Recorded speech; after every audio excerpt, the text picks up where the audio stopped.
আপনারা সকলে জানেন যে এই বাংলাদেশে গত ১৬ বছর ধরে যে ফেসিবাদ চেপে বসেছিল, যে স্বৈরাচার চেপে বসেছিল, সেই স্বৈরাচার একদিনে তৈরি হয়নি এবং সেই স্বৈরাচার একা একাও তৈরি হয়নি। সেই স্বৈরাচারকে তৈরি করা হয়েছে, সেই স্বৈরাচারের পক্ষে বৈধতা উৎপাদন করা হয়েছে, সেই স্বৈরাচারকে টিকিয়ে রাখার জন্য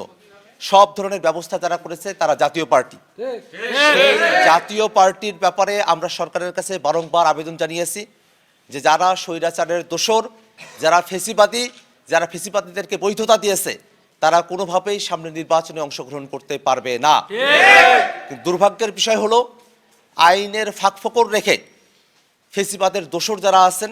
তাদেরই একজন প্রার্থী, আমি ব্যক্তির নাম বলতে চাই না, যেহেতু তিনি সেই দলের সাথে সম্পৃক্ত এবং সেই দলের মনোনয়নপত্র তিনি সংগ্রহ করেছেন এবং দাখিল করেছেন,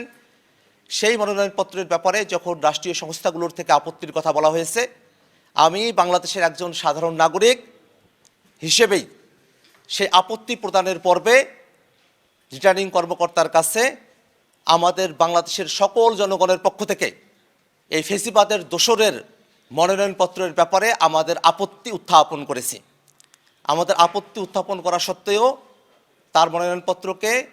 আইনি যাচাই বাছাইয়ের ক্ষেত্রের কথা বলে বৈধ ঘোষণা করা হয়েছে এবং আমরা তারপরেও আমাদের আপত্তি আমরা জানিয়ে রেখেছি। আমরা বাংলাদেশের জনগণের কাছে, বাংলাদেশের সকল রাজনৈতিক দল যারা ফেসিবাদ বিরোধী আন্দোলনে যুক্ত ছিলেন তাদের সকলের কাছে আমরা একটা বার্তা খুব স্পষ্ট করে দিতে চাই। হয়তো আইনের প্যাচ দিয়ে নানাভাবে ফেসিবাদের দোসরদেরকে পুনর্বাসনের নানা ধরনের চক্রান্ত হতে পারে, কিন্তু আমরা যারা জুলাইয়ের সম্মুখ সারিতে অংশগ্রহণ করেছি, যারা জুলাইতে রক্ত দেওয়ার জন্য আমরা রাজপথে এসেছিলাম, আমরা কোনোভাবেই এই বাংলাদেশে ফেসিবাদীদের কোনো রাজনীতি, ফেসিবাদীদের কোনো রাজনৈতিক অংশগ্রহণ, ফেসিবাদীদের রাজনৈতিক পুনর্বাসন আমরা দেখতে চাই না।